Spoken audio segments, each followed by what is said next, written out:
This week, the Trump administration implemented a freeze on most temporary workers traveling from abroad. The White House argues the freeze will help the US economy recover. But some seasonal and remote blue-collar jobs are simply not desirable for American workers. It's labor intensive. There's a lot of hard work. It's outside. It's dusty. It's dirty. It's really hard to attract an American that needs a 12-month paycheck to take a 5-month job. Greg Osterhout and Sarah Zollinger manage two different Idaho stone mining companies. For decades, they have relied on Mexican guest workers to extract quartzite from nearby quarries from May to October. I offer the shortest season, and so I'm the last one to be able to compete to hire local people. We're in a town of 700 people. There's 5 different quarries, all trying to find workers to do the same type of work. The temporary workers come for the mining season and then go back home. Most of our workers are third generation. Their grandfathers and fathers worked for us years ago. But this year, both companies' application for around 70 guest workers didn't make the cut. This is the first time in over 30 years. With millions of Americans suddenly unemployed as a result of the pandemic, the government is scaling down the H-2B visa program.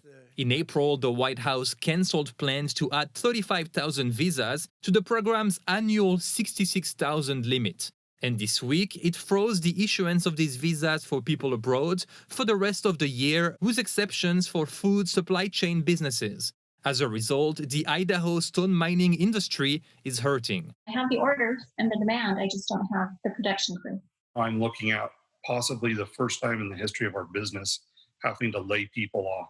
Osterhout and Zollinger say they may have to fire some full-time American employees to stay afloat. Without guest workers to extract stones, there is no product to process or sell, and they can't find enough Americans to do the job instead. We found not nearly enough, but we found 5 or 6 college students that really needed to make some money for college the next year. Critics of the program say employers should try harder to hire Americans and, if necessary, raise wages. In an email to Newsy, a group that lobbies for immigration restriction said that the use of guest workers has become the default option for many employers instead of an option of last resort when they have exhausted all good faith efforts to find American workers.